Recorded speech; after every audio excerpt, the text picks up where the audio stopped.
अस्सलाम वालेकुम। Today we are discuss about pharmacokinetics. Previous lecture के अंदर हमने देखा था ड्रग्स के डिफरेंट रूट्स, ठीक है। डिफरेंट सर्कमस्टेंसेस के अंदर डिफरेंट ड्रग्स जो थी डिफरेंट रूट से प्रोवाइड की जाती हैं पेशेंट को। अब हमने देखना है कि ड्रग ऑब्जर्व कैसे होती है, उनकी अब्जॉर्प्शन कैसे होती है, body does to the drug, body drug के साथ क्या करती है, ठीक है, उसकी अब्जॉर्प्शन कैसे होती है। फिर नेक्स्ट उसकी डिस्ट्रीब्यूशन ब्लड स्ट्रीम के अंदर, ठीक है, वो डिस्ट्रीब्यूट कैसे होती है, थ्रू आउट टारगेट एरिया तक वो कैसे पहुंचती है, ठीक है। फिर वहाँ से उसने क्या होना होता है, उसकी मेटाबॉलिज्म होनी होती है। जो इफेक्टेड एरिया होता है, जो टारगेट साइट होती है, वहाँ पे इसकी क्या होती है, मेटाबॉलिज्म होती है।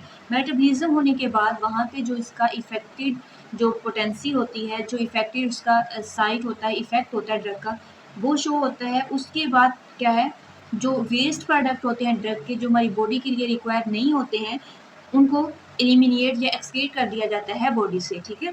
तो आज हम इन चीज़ों को देखेंगे। फर्स्ट हमारे पास है ऑब्जॉर्प्शन, ठीक है। ऑब्जॉर्प्शन से पहले आप ये देखें, जो सॉलिड ड्रग्स होती हैं, ठीक है, ये तो मेथड है ना कि आईवी के अंदर हमने कोई भी इंजेक्शन दिया, वो तो हम देते हैं डायरेक्ट ब्लड स्ट्रीम के अंदर, ठीक है। तो उसकी डायरेक्ट क्या होती है, वहाँ पे ऑब्जॉर्प्शन होती है। अब जो ड्रग हम ओरली देते हैं उसका थोड़ा सा डिफरेंट मैकेनिज्म है, ठीक है। हम ओरली देंगे वो फर्स्ट माउथ से स्टमक, ठीक है।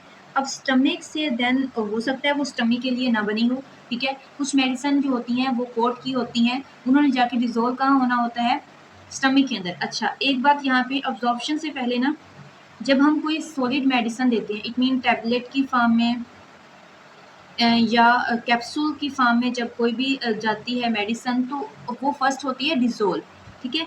उसका भी एक मैकेनिज्म है जो हम फर्स्ट ऑब्जॉर्प्शन हमें छेड़ लिए है, तो हम पहले इसको देखते हैं। उसके बाद पहले हम देखते हैं कि जब हम कोई टैबलेट या सॉलिड ड्रग्स जब देते हैं, मेडिसिन देते हैं पेशेंट को, तब वो फर्स्ट क्या होती है, डिजोल्व होती है। उसके बाद उसकी क्या होती है, ऑब्जॉर्प्शन होती है, ठीक है।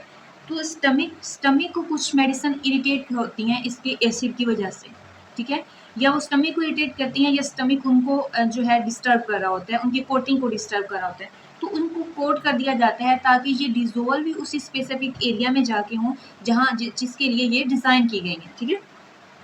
तो स्टमक के बाद ये जाती है इंटेस्टाइन में। इंटेस्टाइन में फिर इसने जाना होता है पोर्टल सर्कुलेशन में। पोर्टल सर्कुलेशन से अगेन ये जाती है लीवर में, ठीक है। अब लीवर में जब ये पास होती है तो इसकी जो मेजर मेटाबॉलिज्म है वो कहाँ होती है, लीवर के अंदर, ठीक है। लीवर के अंदर जैसे ही ये मेटाबोलाइज होगी, वहाँ क्या होता है कि इसकी जो पोटेंसी होती है ड्रग की, वो रिड्यूस कर जाती है, ठीक है।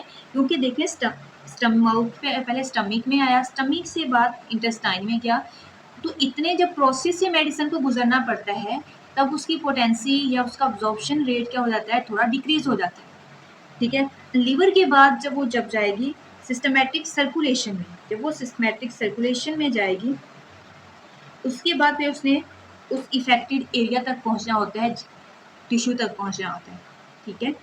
तो ये सारा प्रोसेस होता है ड्रग की अब्जॉर्प्शन का, ठीक है।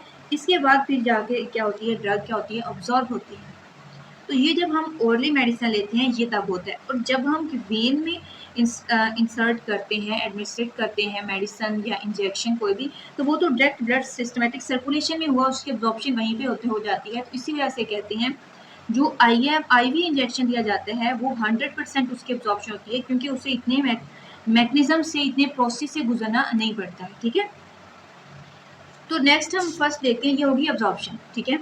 ये सिंपल से कॉन्सेप्ट हैं जो हम पहले भी पिछली क्लासेस में पढ़ चुके हैं, तो ये सिर्फ जस्ट इनको रिवीजन की जरूरत होती है, ठीक है। अब नेक्स्ट हम देखते हैं मोस्ट इंपॉर्टेंट, ये जो सॉलिड ड्रग है फर्स्ट उनके साथ क्या होता है, ठीक है, वो डिजोल्व कैसे होती हैं। कि सॉलिड टैबलेट है, ठीक है, सॉलिड कोई भी हमने ड्रग दी है, ठीक है, इसमें क्या होता है कि वो फर्स्ट होती है डिजोल्व, किसमें, लिक्विड के अंदर, ठीक है, लिक्विड के अंदर वो डिजोल्व होगी, फिर उसने अब्जॉर्व होना होता है। अब ये जो इसका सॉलिड का लिक्विड में कन्वर्ट होने का प्रोसेस है, इसको कहते हैं डिसोल्यूशन, ठीक है, इसको कहते हैं डिसोल्यूशन। अब इस सारे प्रोसेस में होता क्या है बेटे, इसमें फर्स्ट देखें कि फर्स्ट हमारे पास है सॉलिड, ठीक है। अब सॉलिड ने कन्वर्ट होना है ग्रेन्यूल्स में, ठीक है, ये कन्वर्ट होती है ग्रेन्यूल्स में। अब इसका जो ग्रेन्यूल्स में कन्वर्ट होने का प्रोसेस है उसको क्या कहते हैं,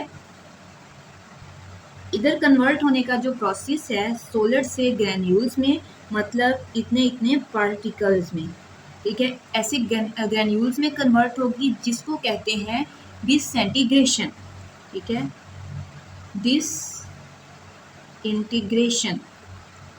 डिसइंटीग्रेशन कहते हैं सॉलिड का ग्रैन्यूल्स में कन्वर्ट होना, डिसइंटीग्रेशन है, ठीक है। अब नेक्स्ट क्या होता है, नेक्स्ट होता ये है कि अब ये जो ग्रैन्यूल्स हैं, ठीक है, अब ये ग्रैन्यूल्स जो हैं वो फ्रीम पार्टिकल्स में कन्वर्ट हो जाते हैं। अब ये जो होता क्या है बेटे, इसमें ये फ्रीम पार्टिकल में कन्वर्ट हो जाते हैं।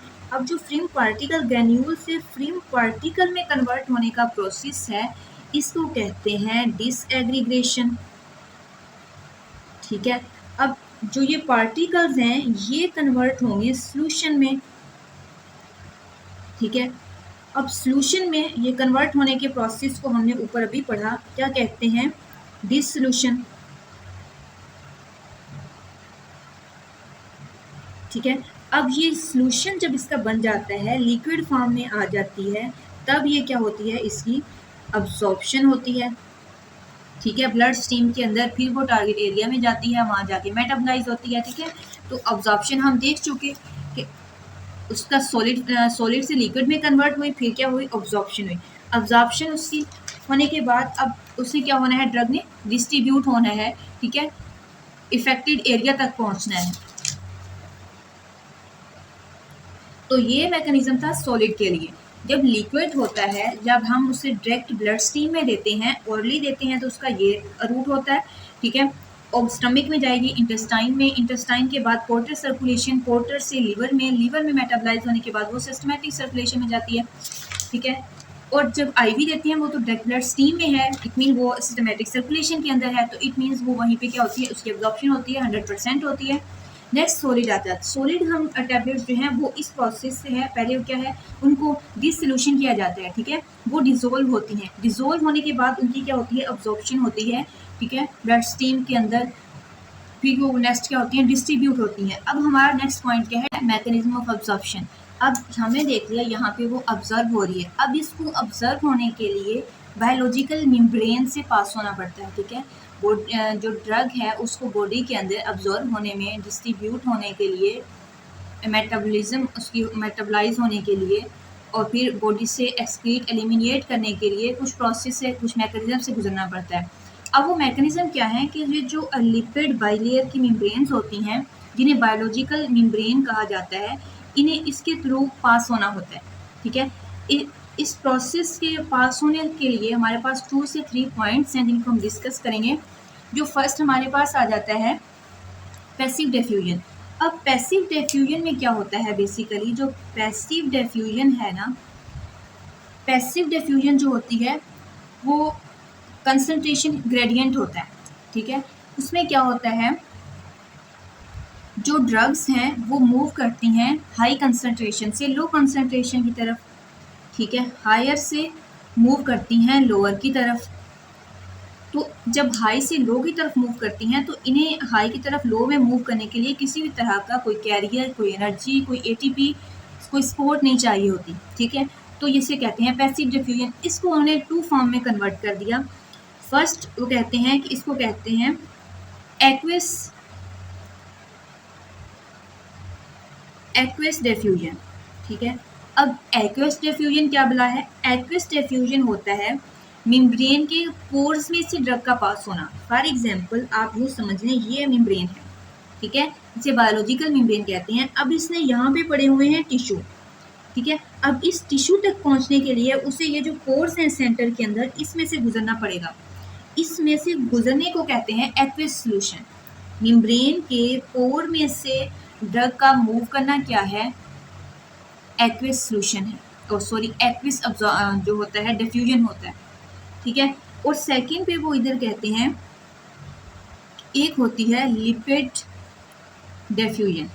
अब लिपिड डिफ्यूजन क्या होता है, लिपिड डिफ्यूजन होता है कि लिपिड्स की ये 2 मेम्ब्रेन्स हैं, इनमें से ये ड्रग है, ठीक है, ड्रग का पास होना क्या है, लिपिड डिफ्यूजन है, ठीक है। लिपिड मेम्ब्रेन में से ड्रग का पास होना लिपिड डिफ्यूजन है। और पोर्स में से अगर ड्रग पास होती है तो उसको कहते हैं एक्विस डिफ्यूजन, ठीक है। तो ये कोई मुश्किल कंसेप्ट नहीं है। अब बच्चे फैसिलिटेटेड डिफ्यूजन क्या होता है? फैसिलिटेटेड डिफ्यूजन नेम से आप उसको आइडिया लगा लें, उसको फैसिलिटेट किया जाएगा। इट मीन उसे किसी तरह के कैरियर की, किसी तरह की एनर्जी की ज़रूरत होगी जब वो हाई से लो की तरफ मूव करती है, ठीक है। मूव इसने भी हाई से लो की तरफ ही करना है। इसमें भी ड्रग क्या करती है, वो मूव करती है। या कुछ मॉलिक्यूल्स होते हैं, फॉर एग्जांपल कुछ जो होते हैं लार्जर मॉलिक्यूल्स होते हैं, ठीक है। उन मॉलिक्यूल्स को पास करने के लिए, मेम्ब्रेन को पास करने के लिए उन्हें कुछ कैरियर्स की ज़रूरत होती है, ठीक है। वो खुद जो है मॉलिक्यूल्स जो हैं वो इस काबिल नहीं होते हैं, can not across the membrane. Some जो हैं लार्जर मॉलिक्यूल्स हैं can not across the cell membrane या बायोलॉजिकल मेम्ब्रेन, ठीक है। तो उनको पास करने के लिए, वहाँ से क्रॉस करने के लिए जो होता है कुछ जो है फोर्स की ज़रूरत होती है जो उनको मूव कराती है आउटसाइड द मेम्ब्रेन। तो वो कैरियर्स जो होते हैं इनकी ज़रूरत पड़ती है ड्रग को मूव कराने में, तो वो होती है फैसिलिटेटेड डिफ्यूजन।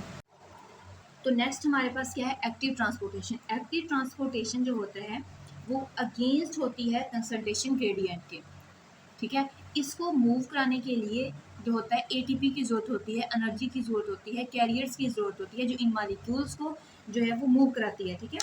अब जो है इसमें देखें, against concentration gradient for example इसने मूव करना है यहाँ से इस तरफ, ठीक है।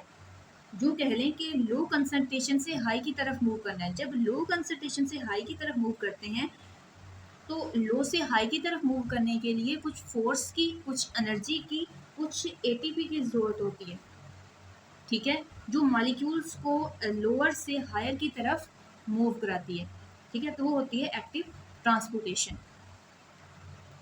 अब नेक्स्ट हमारे पास है कि कुछ जो है फैक्टर्स हैं जो इनकी अब्जॉर्प्शन पे, ड्रग अब्जॉर्प्शन के ऊपर इफ़ेक्ट करते हैं, ठीक है। कुछ क्या हैं? फैक्टर्स हैं जो इफ़ेक्ट करते हैं किसके ऊपर? ड्रग अब्जॉर्प्शन के ऊपर। उससे पहले है एक एंडोसाइटोसिस, ठीक है। एंडोसाइटोसिस क्या होता है कि ड्रग है, ठीक है। फॉर एग्जांपल ये मेम्ब्रेन है, ठीक है। अब इस मेम्ब्रेन के ऊपर जो है वो लार्ज मॉलिक्यूल्स, कोई जैसे विटामिन B12 है वो इंटेस्टाइन के अंदर अब्जॉर्ब होता है।